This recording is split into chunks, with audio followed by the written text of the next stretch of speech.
everybody. I just want to do a quick video for you about a feature that just rolled out to Google Meet, and that is the ability to create a Jamboard within a Google Meet. If you've been using Jamboard in your meets, the process is the same. It's still the same Jamboard. Nothing's really changed. But there is one unique feature that I would like to highlight for us. So let's go ahead and show you where to go. So you can see I'm in a meeting, and if I go down to my three dots, I now have this new setting, whiteboard or open a jam.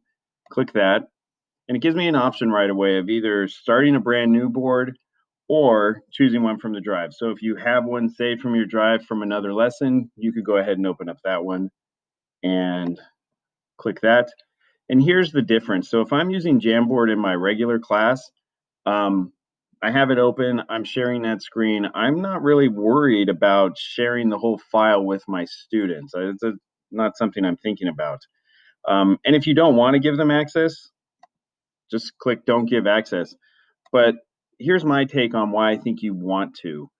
As we're working in distance learning, everybody's working on these small devices. Remember, students' devices are usually somewhere between 11 to 14 inches. It's not the biggest screen to look at. Whereas now, if you give them access to that file just to view it, so you can see it's just view, so they can't edit, they could open that up in a separate window and be able to see more of what's going on. So for me, I'm okay giving them access just to view the file.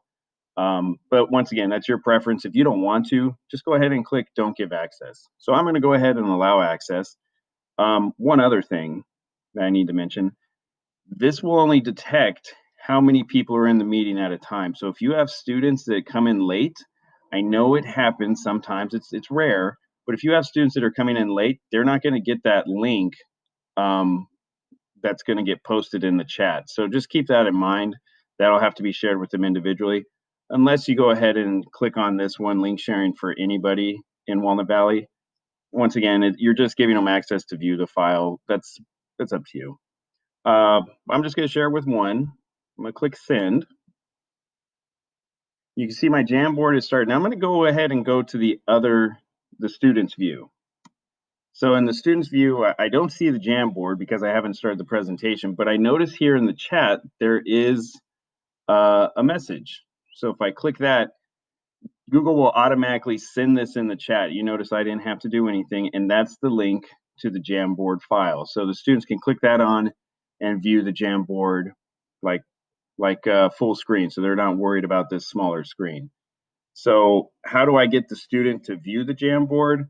Well, that's just like everything else. I've got to go down to present, and I'm going to do a Chrome tab, and you can see there's my Jamboard. The Jamboard is named after your meeting code. It gives you the date and the code. You could edit that later to like, I don't know, first, second period, whatever you want it to do. Keep the date. I think keeping the date's smart. Go ahead and share that. And if I go back to the student view, you can see there's my Jamboard started. Now, we talked about Jamboard at the end of last school year.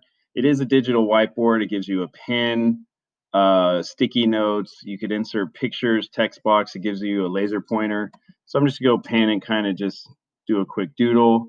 And if I go back to the student view, I can see there it is. I'm working on it. Once again, as I was just saying, it's smaller because it's a presentation. Even if I close out the chat window, it's still not that big of a screen. I still have this tiled view. So if I go ahead and open it up in a separate window, now I could see everything. And if you use Google Files before, you can see that there it shows that I'm on this file, I'm editing it, and any edits I make to this file, the students are going to see right away. And once again, you can see that it's view only.